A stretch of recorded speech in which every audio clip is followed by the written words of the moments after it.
Okay, this is Media and Society, and just going through some of the things, some of them that I've done before, right? But we did this communication process. The thing is, because before we do anything, although you might encounter it in other courses, we need to be so sure that the communication process is understood, because in the media and society, what you do is there's that process of communication.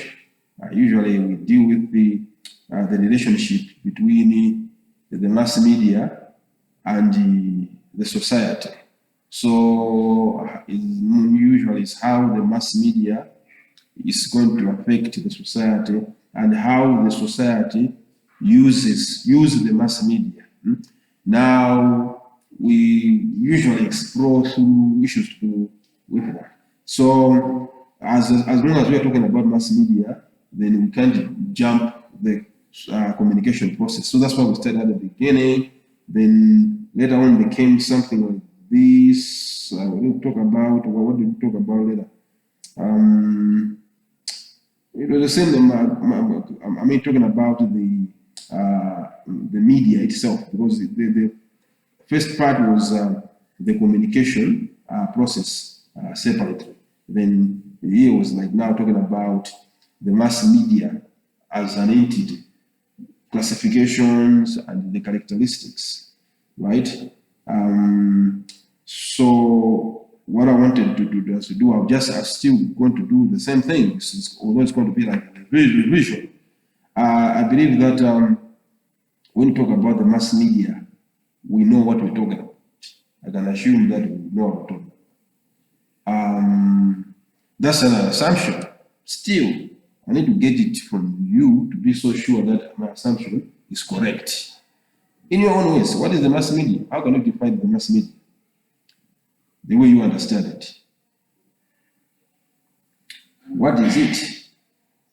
How can you tell somebody what the mass media is? Mass media is sending and receiving information to more heterogeneous people. All right. Right. The good thing of that definition, because you are even hearing yourself. Because the good thing is, when you don't hear yourself, you can't know that maybe there's a problem somewhere. But you yourself, you already notice yourself that when you say it's the sending of messages, information to heterogeneous people, something like that. But the question was, that's why we say you need to understand the question. Sometimes simple thing, you can rush to answer a simple thing. You think that yours is simple, but you will trap yourself, because the question was, what is the mass media? Now, what you have done, you have explained the process that happens in the mass media, not the mass media itself. So when you talk about the mass media, it means you should show, it's as if we're talking about an entity, something. So while we are going to tell us what it does, but you should need to tell us what is it. So maybe where you miss it is whereby you talk about you would say I mean the process we are saying is being done by these entities, which are usually institutions. They could be institutions, and they could be what are called media vehicles. Media. Vehicles like the normal vehicle, you know. Mass media vehicle, radio is a mass media. So it's like, let me just say this, you know, I do believe if you go to theories of the mass media, one of the popular writer, McHugh, he's one of the popular writers. Himself, let's see what he says. He described, he was just describing bit by bit, but including what you say, you just put it, like you say, describe mass media as I do believe this is the way you honestly put it, as means of communication that operates on a large scale, reaching and involving virtually everyone in a society to a greater or lesser degree. Okay, so that is close to what you're saying, yeah, because you just describe what what happens. As you know, we say media is plural, medium is singular, which means a channel or a vehicle through which something is carried is transmitted, which is a channel or vehicle. So in other words, mass media are channels of communication, right? In a modern society. So it is much more making sense because now you're talking about like entities, okay? They are channels of communication. Then you can add all what you know the characteristics as whereby communication usually communicates, the messages are communicated to a large audience and a heterogeneous audience and over a long distance, because there's all issues to do with distance. That is as opposed to other communication types. No wonder we start with the communication itself, types of communications. Then you see other type of communication whereby you're talking about interpersonal communication. A person communicating to another person. Then you're talking about group communication. A person communicating to a group or group communicating to a group. So there's a difference because interpersonal communication is one person communicating to another person. Now, the characteristics are different with mass communication. The way that most usually interperson, you see the person. If you don't see the person, usually you know the person. If you don't know the person, whatever the case, usually the message that you're going to be sending is not going to be sending to 3 people. It's going to be sending to that particular person alone. It's just a one-on-one. But usually, most of the time, it's face-to-face, mostly face-to-face, which means you're going to see the person and there are elements to do with the feedback, which means in interpersonal communication, feedback is instant because person will respond to you immediately.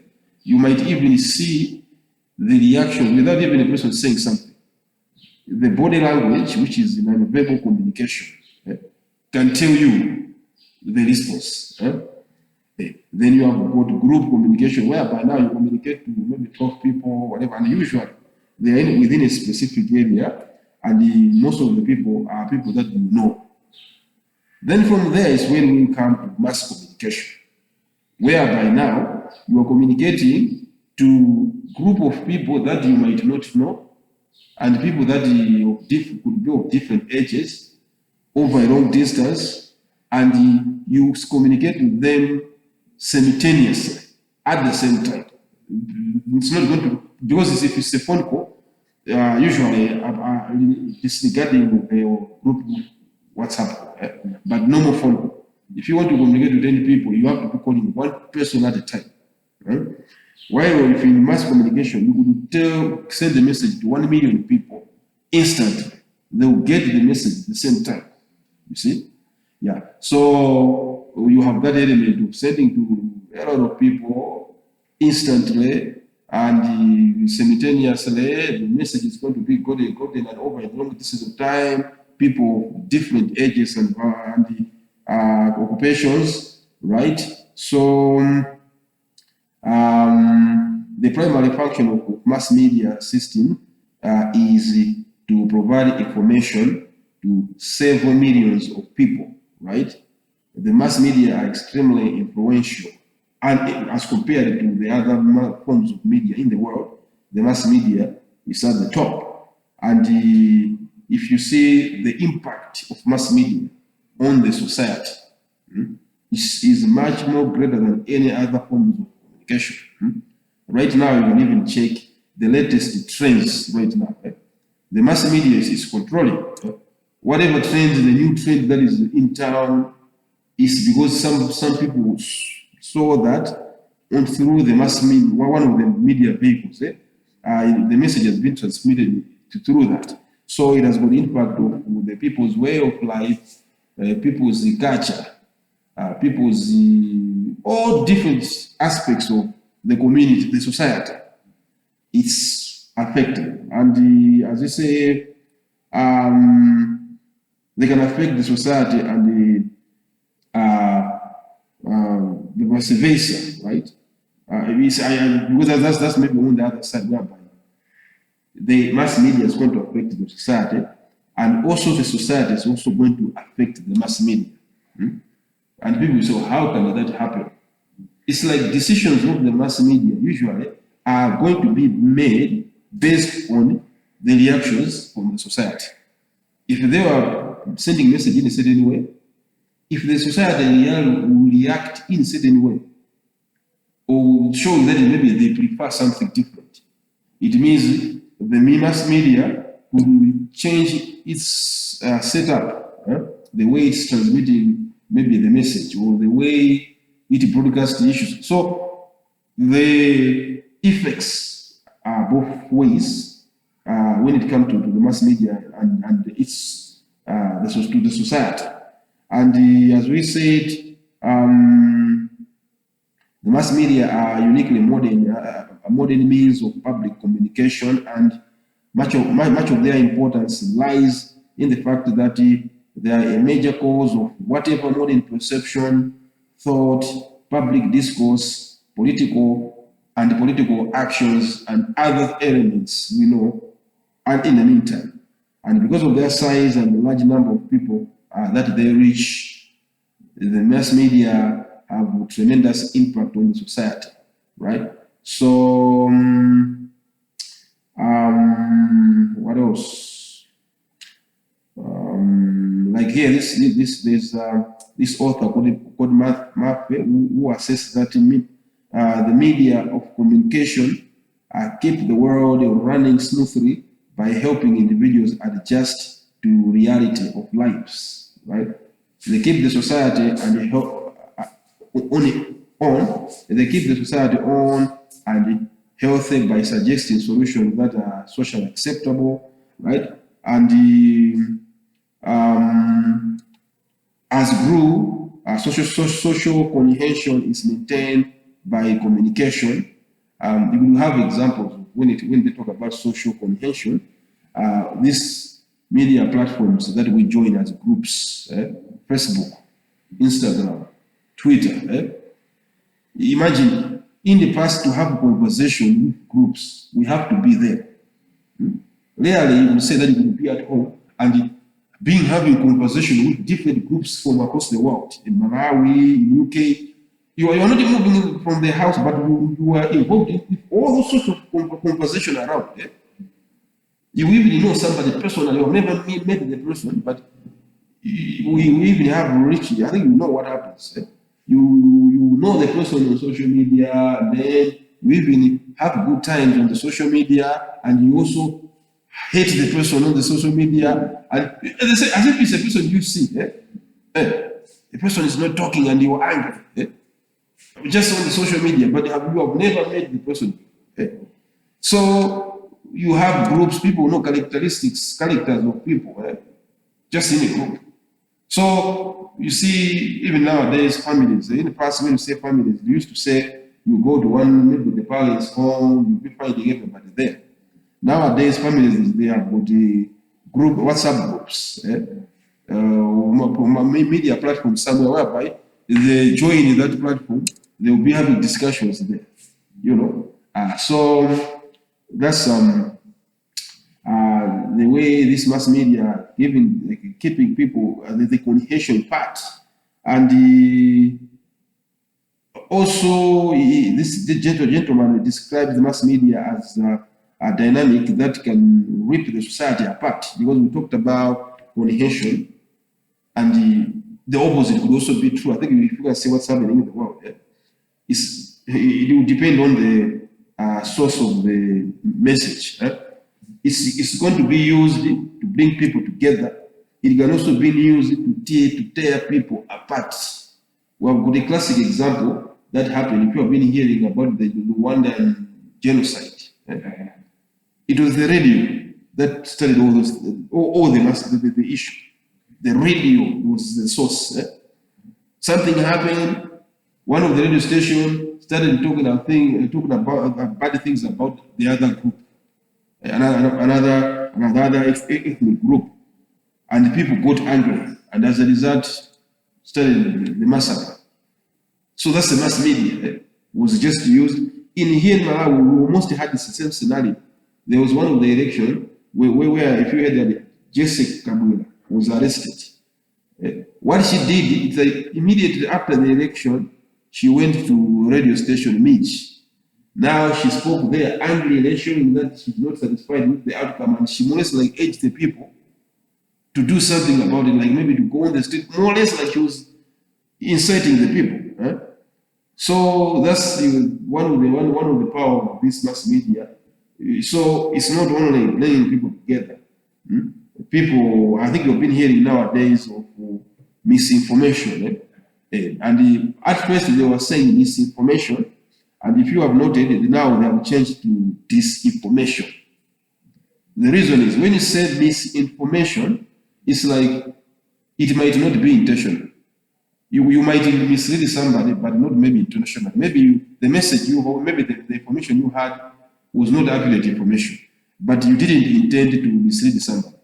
But this information, it means you intended to mislead somebody. You crafted the message deliberately to make some people to do something different, right? So no wonder nowadays they are now using the disinformation way. So it happens. I think you get even this term fake news, which is common now. The mass media. How do you know that? Just to go and check these media platforms that are popular. See the stories they post and the way they post the stories. You notice the side they are in. Even if their agenda, you notice it. That I think this media, they are this side. They are pro this side. They are, you see, like I say, when you say, example, give BBC. BBC claims to be independent. But now, how do you know? Do you know for you to know that it's not independent? If you have observed the way they report about the Ukrainian conflict, it's where you can notice that no, they are not. Because their reporting already shows that Russia is problematic. Their job is reporting, not bringing the opinion over something. Like you reporting already, your reporting is already showing that you are doubting something. For example, Russia says something, and they say Russia has said this without evidence. The similar thing said by Ukraine, they will say Ukraine has said this, but they will not say it without evidence. Or just yesterday, news about this, is it Rwanda or Uganda? That's just elected president. Oh yeah.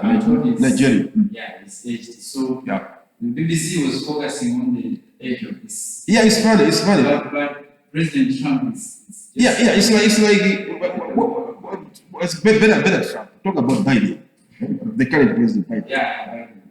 And maybe let's Stephen throw Biden away when even the Queen was there. But they were not saying anything about the Queen. She was almost 100. Yeah. But she was the leader. This one Nobody talk about, but you see they are going to be busy talking about African, leader, this and that. But now you see, even right now, if you see Biden is a guy that was not supposed to be running, okay? But they're still talking about that maybe he might run again. But they don't say anything about it. The person has been even falling when he was boarding his private jet a number of times. And when he's speaking, and even see him that this person, he's a tired guy. But they don't say anything about that. So that's why you can see that the bias. And I'm saying I gave an example of Russian conflict because myself I followed the Russian conflict, not just right now. There's a problem whereby people, they know about Russian conflict based on what you hear now. And because of you basically what you hear now, when I can ask you, what do you think about Putin? You say an evil guy. Everybody said that. But I said, if I can give you information, do you know why Putin invaded Ukraine? You don't know. Why? Listen to the media. You never hear anybody talking about that. They will not talk about why, because the thing is, Putin did not just go and invade Ukraine for nothing. There was a reason. Why BBC, all these media, why don't they talk about why he invaded Ukraine? Because if they can talk about why Putin invaded Ukraine, people will look at Putin and will justify his action. You will say, I think it's justified. Because the reasons why he invaded Ukraine, had it was America, the same thing happened to America. They would have done the same. Why am I saying this? You have got other countries, the countries that you perceive as enemies. Now, those countries are coming to neighboring countries of yours, befriending them and saying that now they form a group, the group they form is a group that is against you. Now they are persuading your neighbor to join that group. To say, okay, you join that group, and the other neighbor from this side, you join that group. Like they're circling you. That's what they're doing. Like Russia, now they're talking about Ukraine. They were making the other side there's Ukraine, the other side there's the Belarus, the other side there's Poland. So there were all these countries around surrounding Russia. They were now coaxing them to join NATO. NATO was created to be against Russia. So can you see that's typically provocation? So before we invaded Ukraine, he said that Poland, Ukraine, and all these other countries that are around Russia should not join NATO. Because for them, it's a security risk. You're talking about they are joining a country that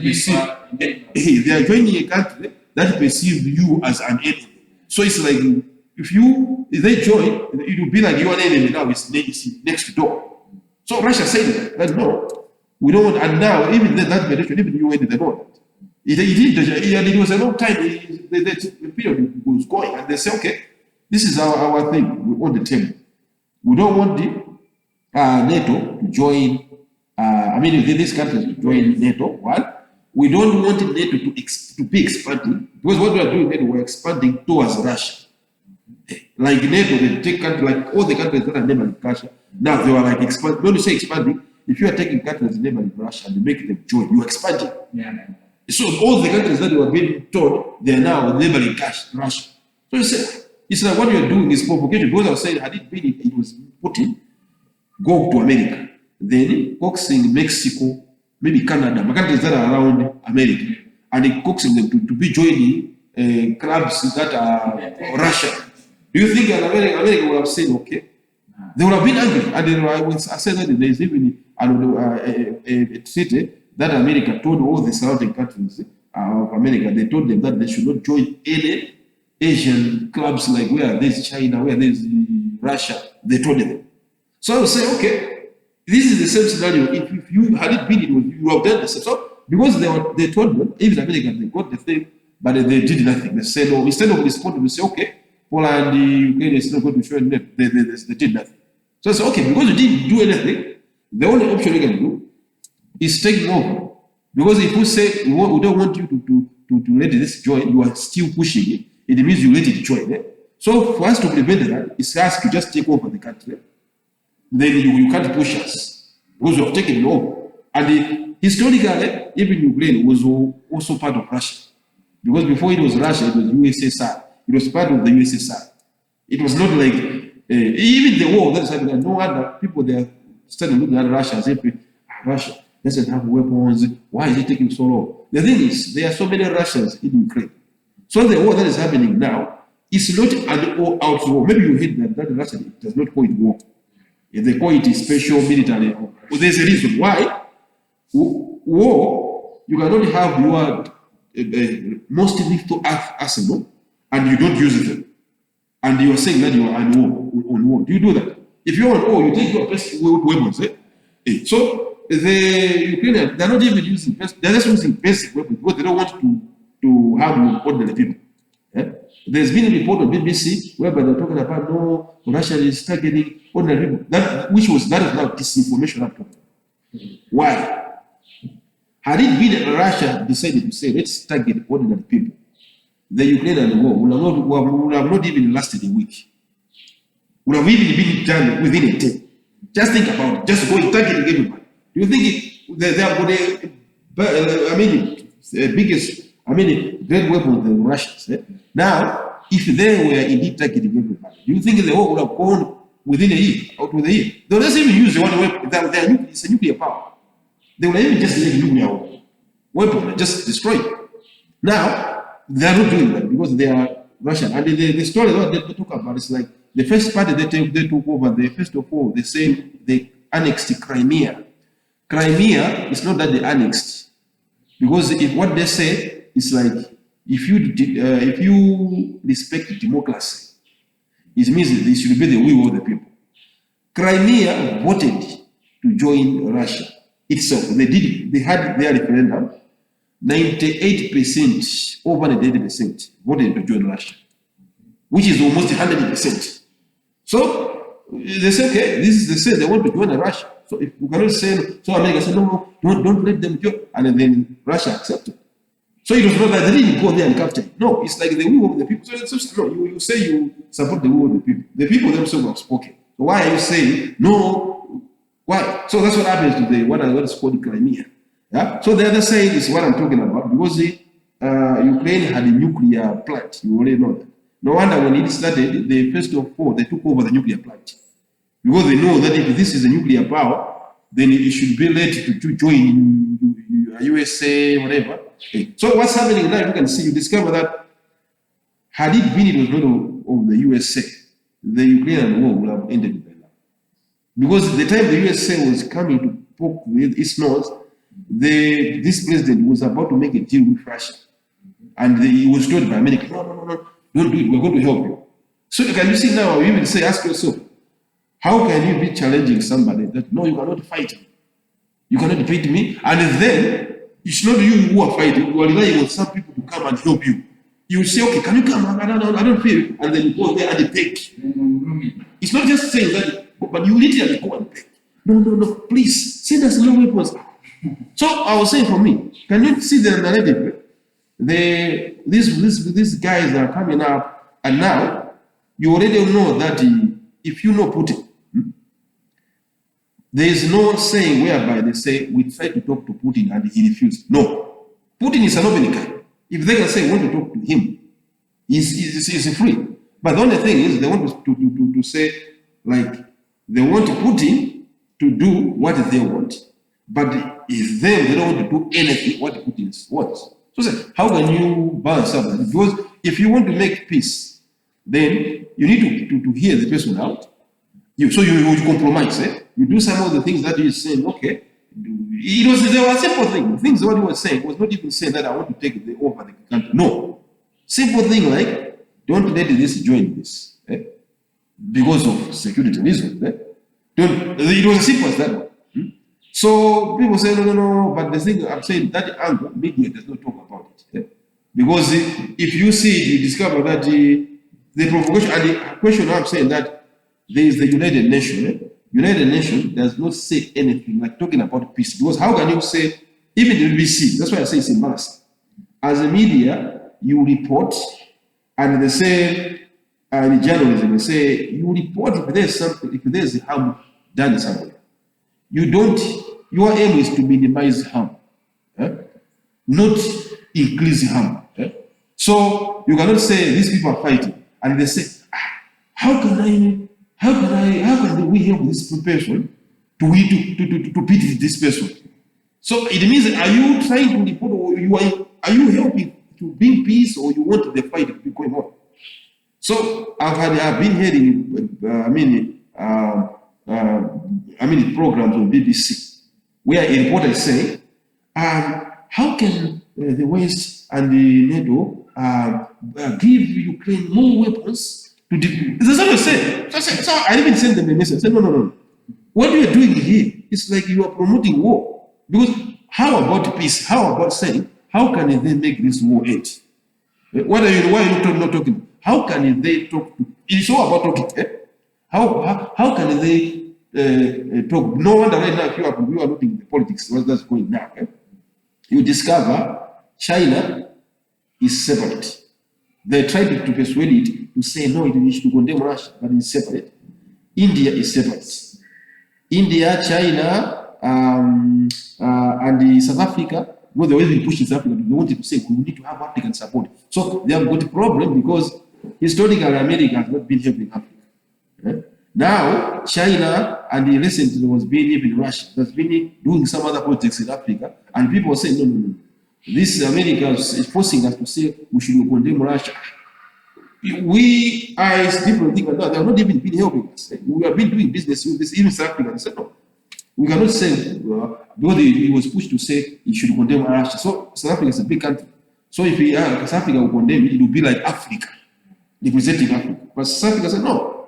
They have had a relationship with Russia for a long time. They've been doing military practices, and now they cannot say anything. They're not supposed to be taking sides because there is the UN.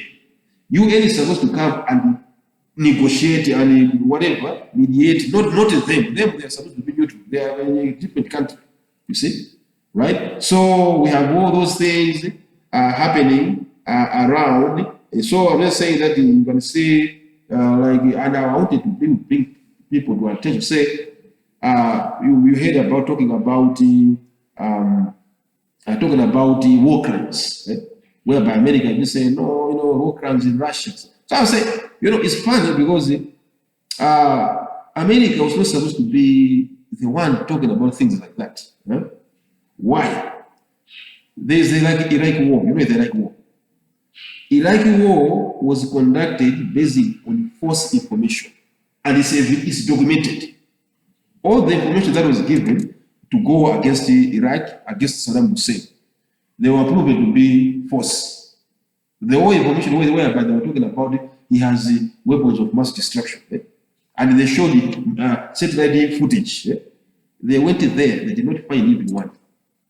So it means the whole Iraq war, people have been dying there, thousands of people. They were just, they died for nothing. So why no, war crimes against you, or war crimes? Well, that's war crimes. You're causing a war against people with false information. So that is a separate case. But I was saying, apart from that, the biggest human, let me say, some of them say crimes against humanity. The biggest crime against humanity that could be during the war, which could be war crime, the biggest war crime of them all in history was conducted by America. People, they don't talk about it. The Hiroshima bombing, maybe you heard about that. They used an atomic bomb in Japan. And in war, when they say war crimes, it's like they say you don't target civilians. You make sure that you don't kill civilians, you kill soldiers, whatever, something. But I will say, when they are dropping an atomic bomb, who are they targeting? That was an atomic bomb. We're talking about an atomic bomb to destroy everything. So in the history, there is no country that has dropped an atomic bomb anywhere. We recognize that, but the only one that we know right now is America. And people will say that no. With that one, America was supposed to be having punishment, but they had nothing, no punishment, nobody's talking about that. So how can the same country be now looking at another country and say no war crimes? So that's just hypocrisy.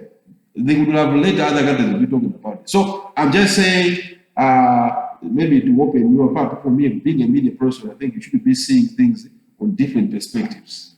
And the reason is I'm referring to the power of the media, how it manipulates it. You wonder why all these crimes were conducted by America, but why are they not prosecuted? And the issue is America owns the majority of mainstream media.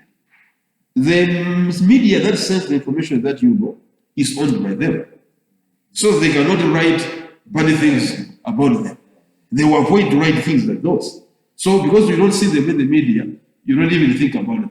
You even forget that they exist. So it's like they control the narrative of the people, and you talk about Russia because you see them with the whole mainstream media. They are writing, Putin is a bad person, Putin is a devil, and you believe it. they're preventing you from thinking independently. Say that, okay, they are abusing this. Okay, don't, based on what you have heard in the media, think about it. You do your own research, in short. And you end up, there is what is, I mean, you ever wonder if you have got a really bad person, the trouble starts within the country. You hear that people are striking. But why you don't hear something like people are striking in Russia against Putin? Why? Themselves, because they know the truth. So because they know the truth, outside media can be lying, but themselves inside, they know the truth. You just discover inside. But had it been it was the truth, trouble have started from within. So it's the same with China. It's the same. China, because it's a superpower, it's successful, and it does not usually involve itself in other countries' politics. So it's just the fiat. No wonder they try to do something right now, and it's unbelievable. But just how an example you can see how this mass media can shape the narrative.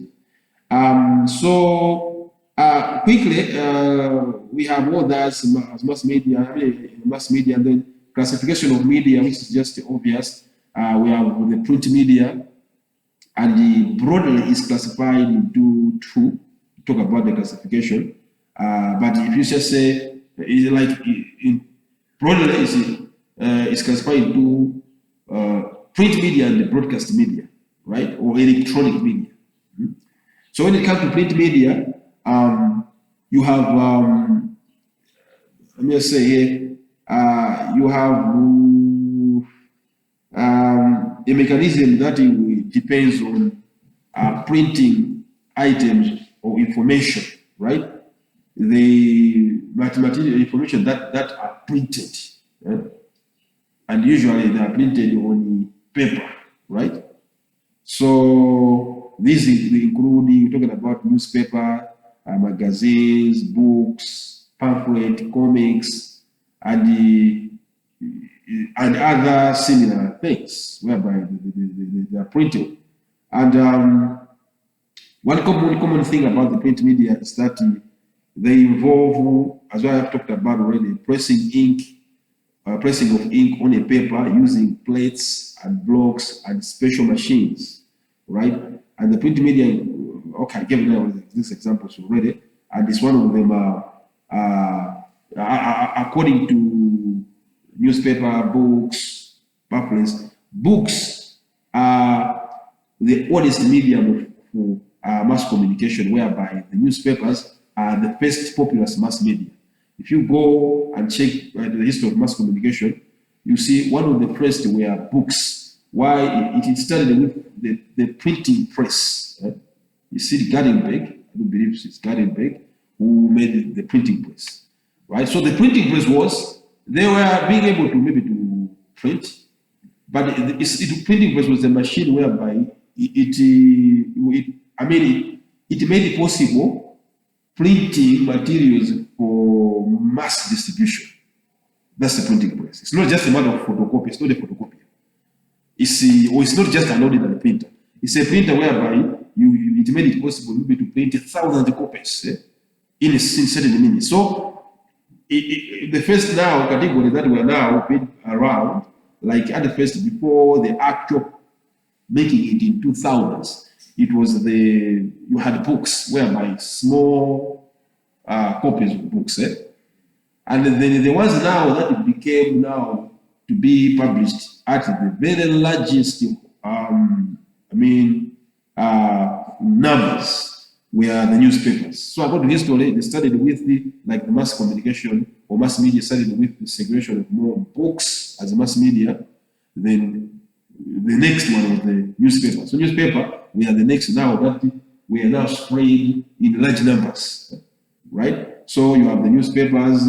As I said, books are the oldest medium of mass communication, whereas the newspapers are the first popular mass media, right? Because the new books, you had very few people maybe who have a book, but when it comes to newspaper, it's like it became popular.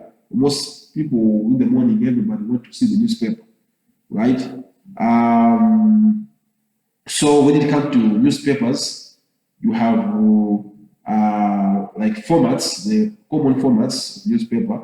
You have got the tabloid, and then you have got the standard size. So the funny thing is, the ones that we have in Malawi right now are tabloids, because the standard size is like will be maybe 3 times the tabloids we have in Malawi, maybe even 4 times. To just have one page, like taking the way you have it, the one we have in Malawi, because the one we have, you can see, is like, you see, just maybe a little bit bigger than a magazine. You can see, even see a magazine. This is a magazine, and you see the newspapers we have is just maybe a little bit like this over a magazine. It's like a big brother magazine. But the standard size, I don't think you have seen it in Africa. Maybe it's Africa, maybe it's there, but usually the developed countries, they have that. And maybe it's a newspaper that you could afford it. You can't just usually even read it like this, because it could cover like up to down. So you have to afford it to read one side, but it's just one page. Then you take it to the other side again to read the bottom side. Afford it. When you spread it, it could be like the way that board is, that small board. It could be that newspaper. One newspaper, front page, and the other page is big like that. So those are standard size. Usually, maybe let me just say standard size.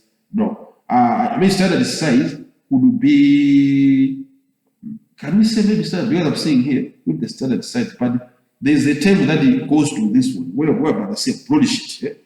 Maybe ours, if they can say that is a little bit. I don't know the actual size of the actual original tabloids, but maybe they could claim that they are standard size, maybe, which is a little bit in between. But when you talk about broadsheet, the one I'm talking about is this one, the broadsheet, the biggest one, right? So I'm saying we would have scenario whereby they would say that in our what we like here. In other countries, the same standard size are those bigger ones, but they could also interchangeably use that term referring to these broadsheets, right? Like here, talk about the standard size is large and take 2 sides of the tablet. It is usually found in the USA, Britain, and other advanced countries, right? So, yeah. Oh yeah. No, there's some guy I'm saying that.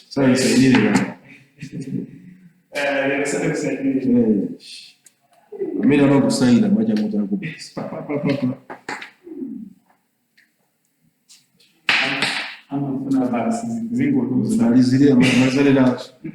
Right, so we have that one, and then we have newspapers as the point. Then we have magazines. So on the magazines, I know most of the people, they don't even know that there are also types of magazines, different types. Maybe we just see them. Like here, you have got a number of types. Like you have got the general interest magazine, but I think you know magazine usually based on their content. Most of the times, you see the content and you know that I think this could be this, that could be that. Like general interest magazines, they're also known as mass magazine. They focus on activities of the masses. So you will have, whereby magazines just talk about different activities, what people are doing, right? So, and the usual general interests are the ones that are popular magazines. That is the, one, if you just go into check on the magazines that you know, and look for the ones that are popular, not just like, let me say, concentrate on one thing. You have fashion magazines, but in that one, for example, I will give you an example like People magazine, People, Ebony, People, I don't know what else magazines what you have, but whereby you have so many items in one, sports, you have entertainment, like maybe music, films, but usually things that most of the people like or do. So they are usually popular, and the circulation of it are usually high circulation. And then you have specialized magazine. So when you have specialized like those whereby you have maybe sports something, magazine just for sports, magazine just for fashion, magazines just for maybe specific item. So that's another type whereby there are so many of them. Some maybe are for health issues. So we have both such kind. We have others whereby as called literary or class magazine. And the literary magazine usually the ones that are maybe even the name literary are like magazines that are written for writers, people who are into writing, also people who are these intellectual guys or educated guys. So there are going to be items whereby even the way they are going to write, they're not just be writing like using simple English. They'll be using terms that you say, oh, these are people should be people that are educated, right? And you say the type of magazines is usually written in a very literary style for highly educated or sophisticated members of the society. The content is usually on literature, or arts, agriculture, and others. So I think if you have ever seen a Reader's Digest, I know about The Economist. You know The Economist. I didn't know about The Economist. I knew it because the latest edition of The Economist, on the front page, there's our president, Chakwera. On the front page of this, I think last month. And that's why I'm saying he is no wonder right now is a little bit fighting or whatever, because what they wrote there, I think, let me just say The Economist, if I can see The Economist here.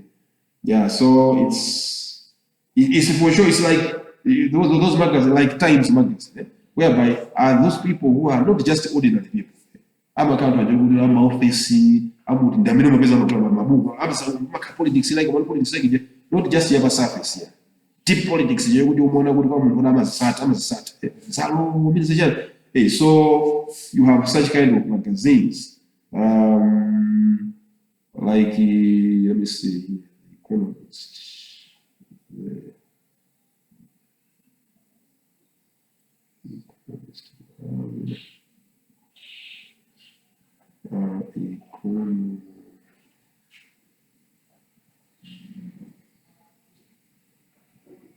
Right, I think I got it here.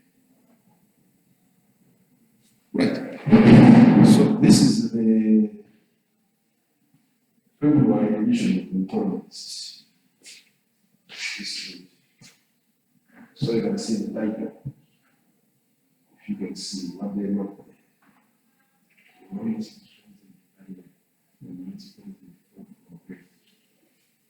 That's The Economist. It's a magazine for Africa.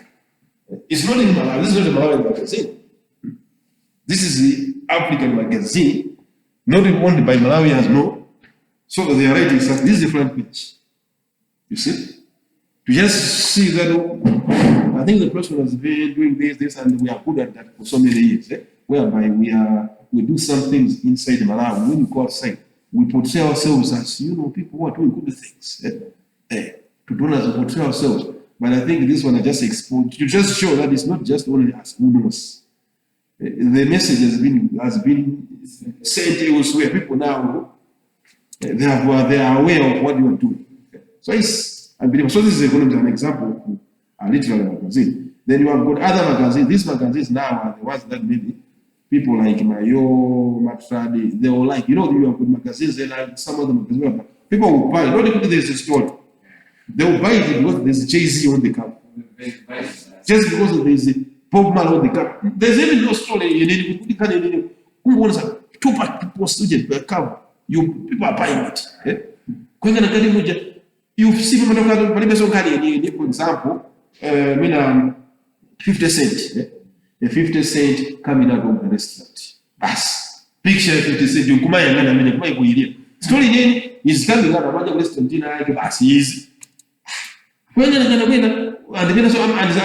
users, you have stories that will be based on maybe my rumors, not the good evidence. Commando, I think how they strive to be using my pictures, and they follow my celebrities, and they know that. So that type of magazines, what is called junk. I think junk of soft sell. soft sell magazine or junk magazine. It's where you have those type of magazine whereby are designed for general public, but are usually designed in low quality. One, they are usually unreliable in terms of concrete and accurate information. They thrive on rumor and have more pictures than stories. That's what I was talking about. It's like they concentrate more, and they look beautiful because sometimes when you get a book, I mean, if you are an educated guy, you will write the reading. But if you talk to where you don't want you're not that educated, you don't like reading, you like seeing. So if there's a magazine, there is pictures, that's what you will buy. It even can't believe it.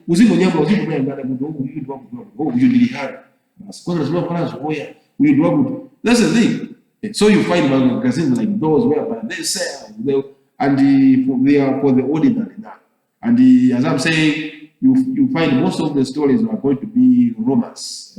There's a rumor kufukuza rumor suona so evidence in kapena substance in according to it is rumored that he might be chakuti bas ikomona aikalizo picture ya HD ya poji ndio tukajanga naweza kuona everywhere you spend the rubber ukakula because of the way people kama magazine unaona I've got another magazine similar to that one. It was from Africa. I don't know why it stopped. It was called the Y magazine. It was a very good book because even the cover, you could even see how the quality of the picture of a cover. And then when you go inside, there was nothing, there was no white space, let me just say. Opening it, so very white space, George. You open it, they would white space make a green. And you know those kind of magazines. With a green, the picture you put on and back in the brown, and it was all colorful. They like my story. What do you mean about my story?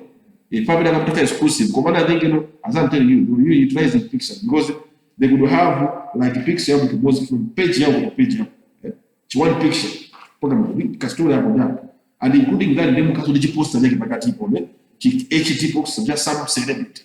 Because I had two, I think I had two copies. One of them, there was the Jay-Z and the Kanye West on the flight, covering the whole quality of the pictures. They were very high quality pictures. So I'm saying those are an example whereby it's like you just sell photographs like. But you talk about someone. So those are the types. There's some other type of magazines whereby they are like that. Nothing else to concentrate. And then I think those are the main ones that we can talk about.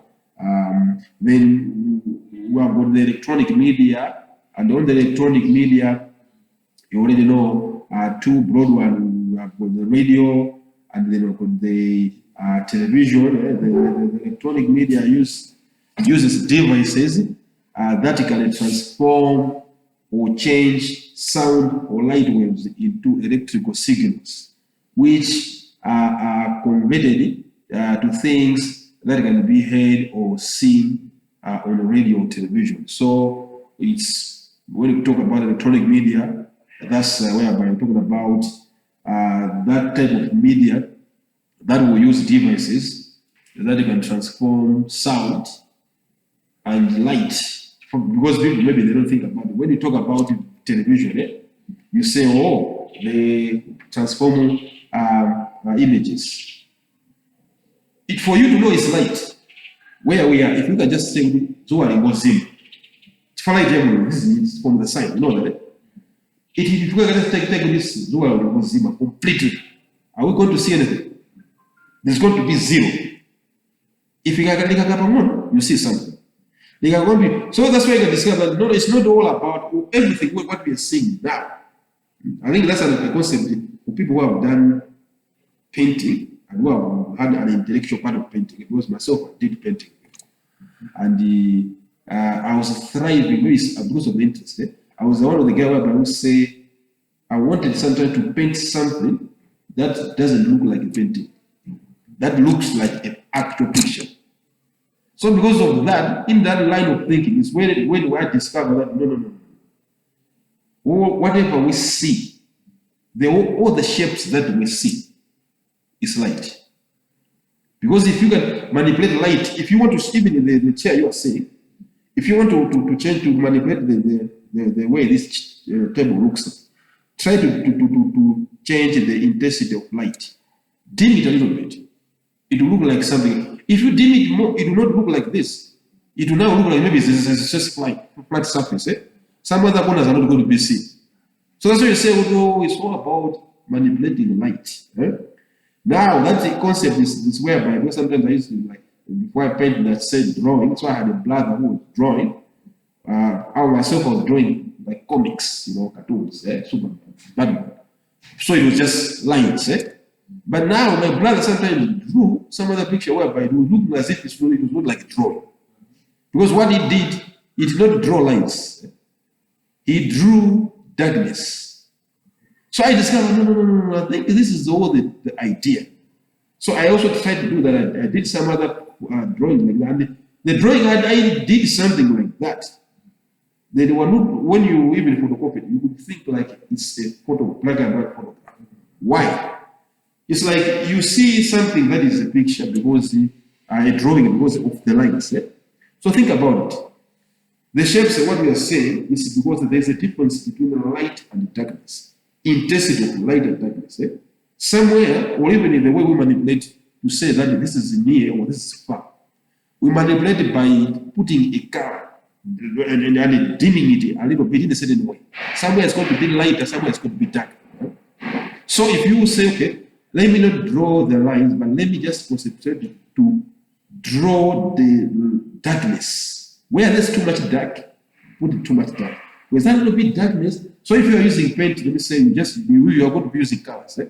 You see, like here, so okay, I'm seeing brown at the top, and this is light brown. I put light brown. Then where there is like at the edge, I don't put a line, but I draw the color that is being seen. I painted the color that is being seen in front of it. I mix that color, then I put it there.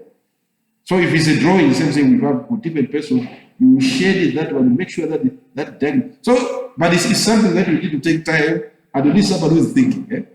So that's why, I'm saying that television, it's about manipulating light. And rather than thinking that is just all image. That's why he say these are the devices that can transform or change sound or light waves into electrical signals. So the pictures we see on TV, they are like the light waves. Those are light waves of what it has been captured and now have been electronically transmitted and being sent to what we see, because there is a process. You see, from where it's coming from, you go. It's all the communication thing we are talking about. That if you saw the whole process of communication, starting from the sender to the receiver, it's the same thing. You have a camera, there is something, the real picture, the object there. So it means the object is the sender.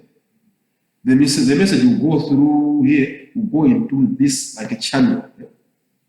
Now, the camera will encode it, because the images to be seen, to go through the machine, it means it should be in a format that it can go through the machine. So that's where the electronic conversion is. It will go there, then it will be processed somewhere into the satellite, go until whereby it's received by the decoder, will change it back to show it on your TV that what was captured was this.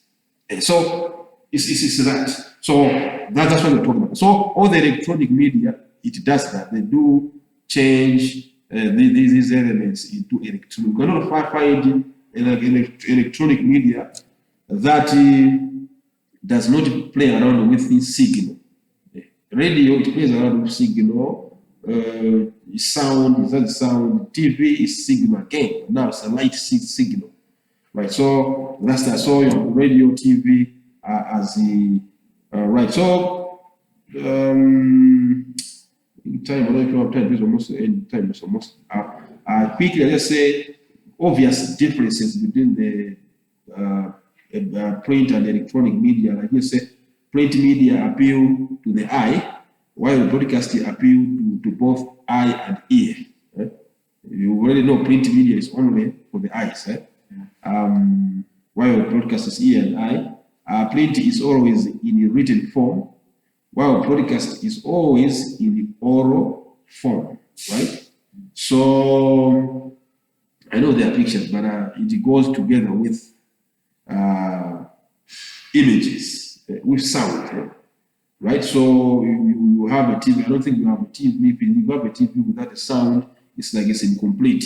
There should be still sound. I know here you can modify it because someone will say, no, how about maybe pictures?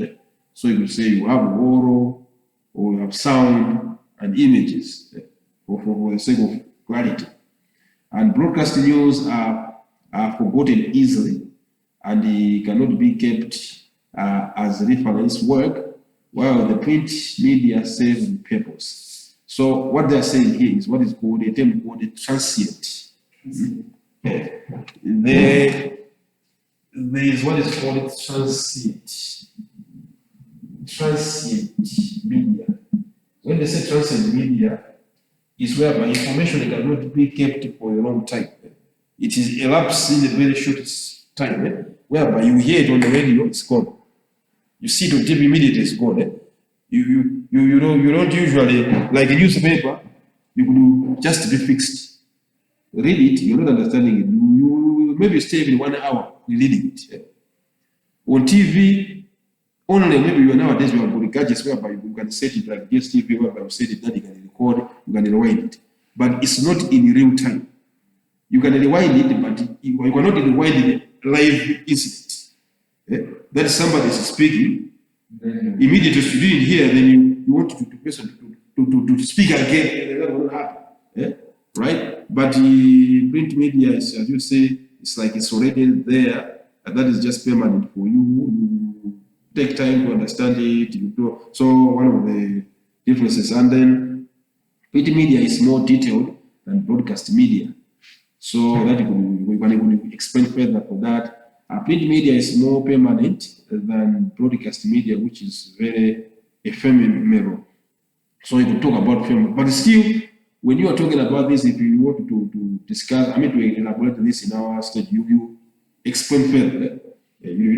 Question answers like this, if I can tell you right and yes, we don't want a person to be just answering like that. One statement. No. You say a statement, you explain it. Right?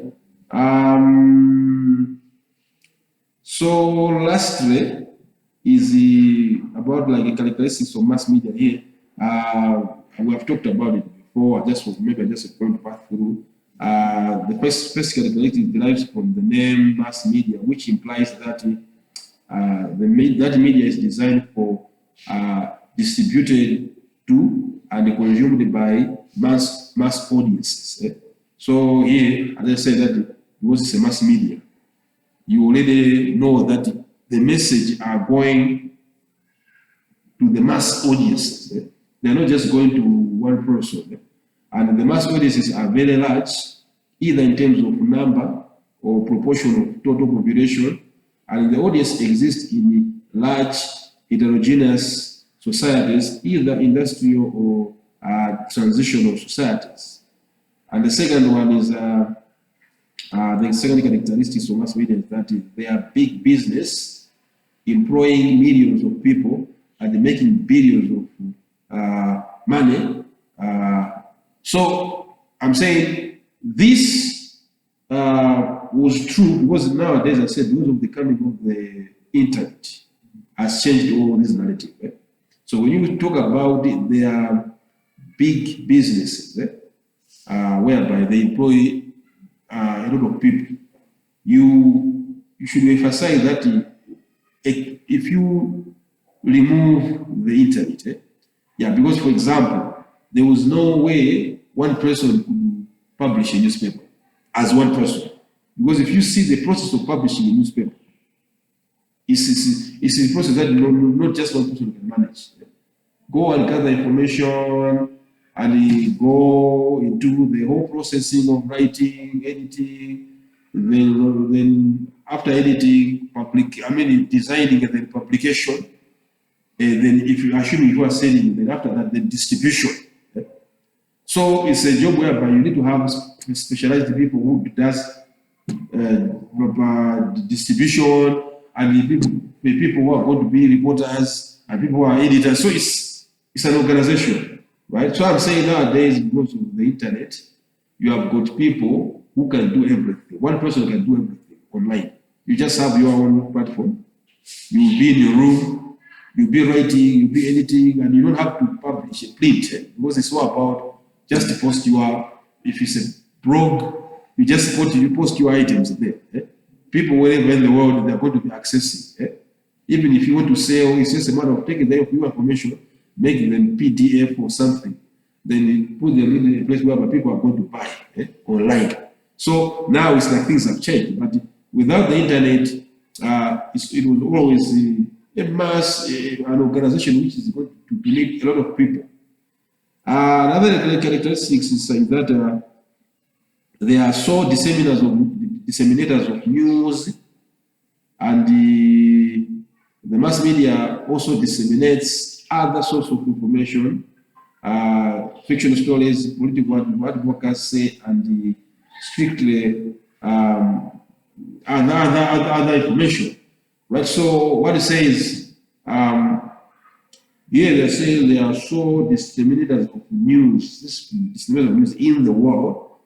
Yeah, but I mean, we need to be so clear, because before we did this, maybe I forgot to say, we also talked about what is called the folk media.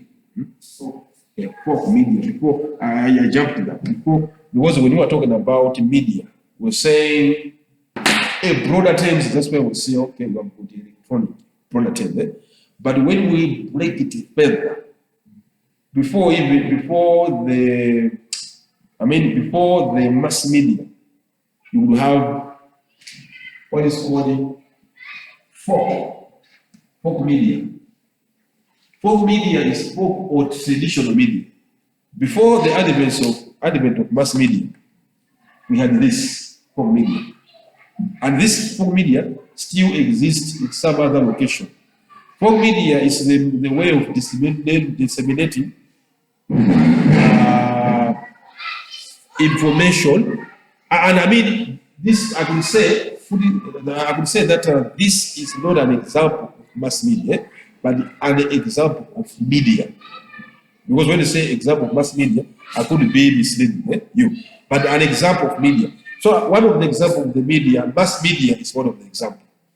But folk media was one of the ways, in which people disseminated the information to other people. A number of people. Could not be millions, but it could be maybe a number of people, like in the villages. You see, there's a function, they will come somebody, what are called, they were called clients, will be shouting. In other locations, there are also people doing that. We have something, we're going to this, let's go to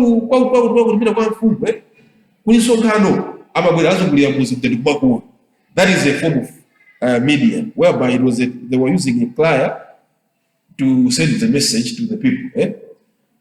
Traditional dances is another form of folk media, whereby if you see, most of the time if you listen to Makule, for you might not like the music, but they are respected. Why? They will tell you specifically this dance, this is Gule. Only if there is this. This is good. Which means if people saw that Gule coming out, the message will be sent. If this Gule want to look and they this. Which means it's communicating the message. It's the same with the way we communicate the message with the people. Right? So folk media, whereby they were using traditional dances, you use the traditional way. So if you compare folk media to mass media, you will see maybe some similarities and differences. One of the differences and advantages of folk media would be it's cheap. You cannot find mass media that is cheap, or even almost free. Because most of the folk media could be totally free. You could just go, maybe just take something muchiri, then you bas. While mass media, think about anything. Radio, TV, you cannot have radio if you don't have the money. You cannot have a newspaper if you don't have the money. So, folk media, you find that is cheaper.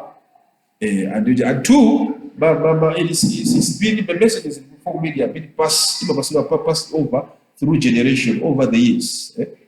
and the messages are usually maintained. The same message, the people they will still know kuti gule uyuyu amatanthauza chakuti. And there even some things but believe like kama location kuti tikaona chakuti akuti amati chakuti. We will be believing some of the things when you see him bala kuti oh ali too for granted jiwa. What those are were messages. Kuti no people they knew message because of issues like this. And you see those elements they usually maintain. Why we receive messages in the mass media? They're not constant.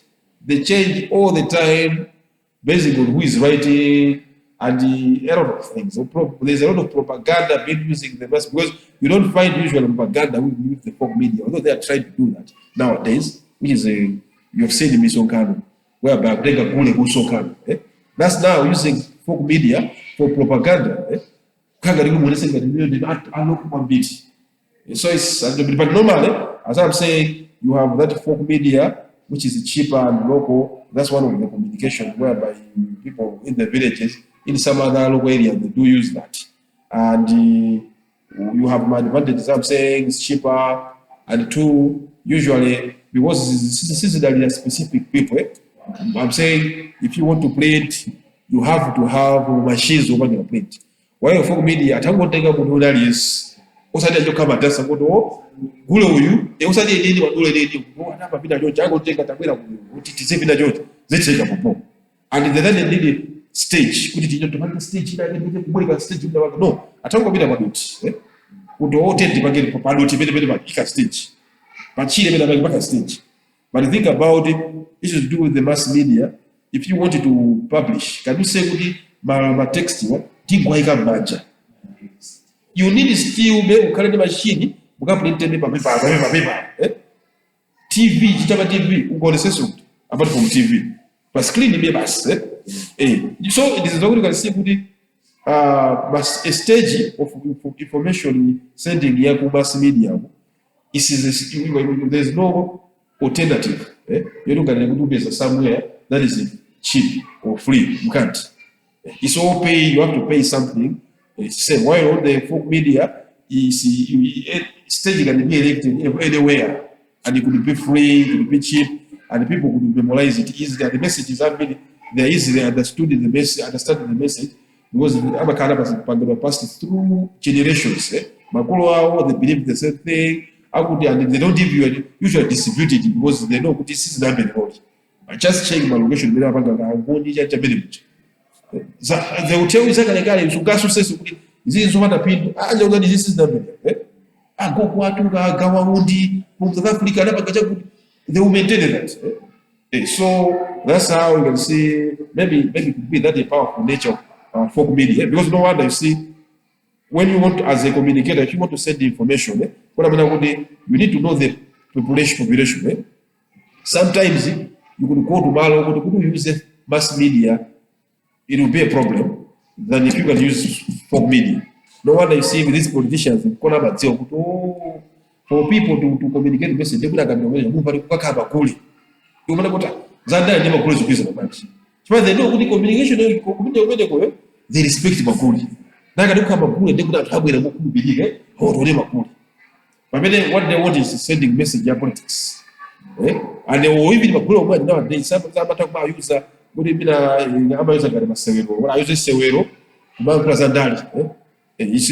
using like a place folk media still using a play choir they're sending messages or for something. Well, so that is that. And the last way, the mass media are also characterized by speed.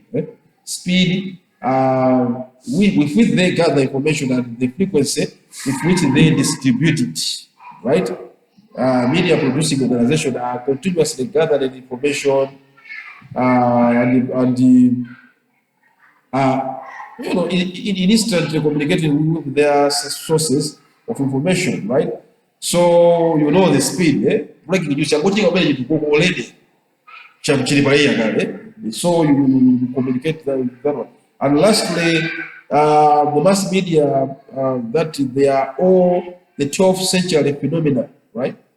In other words, they are all developed and attained maturity during the roughly the same period, right? So what you say is like saying we didn't have the mass media before like the 19th century went on.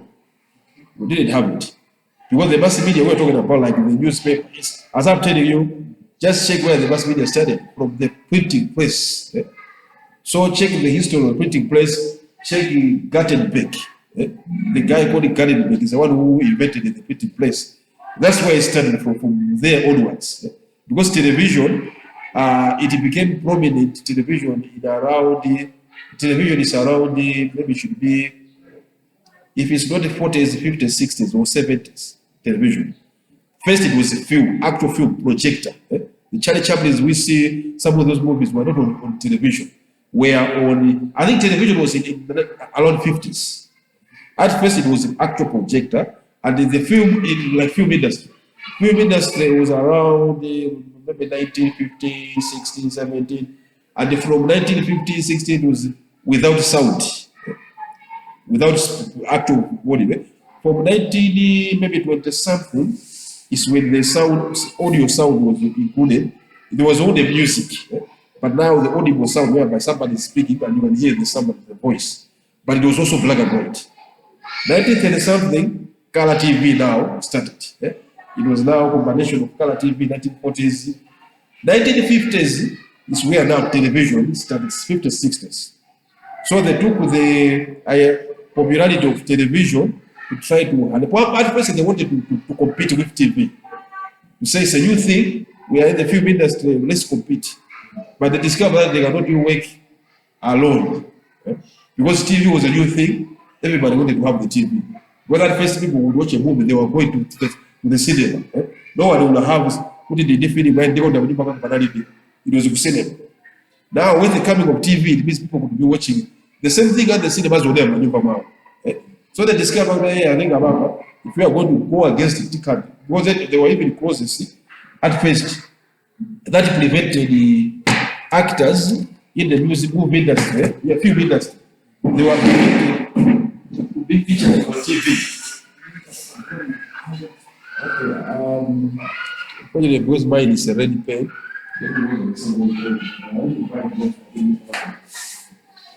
Right, so that's that. So I think this is the way I want to stop. Stop there.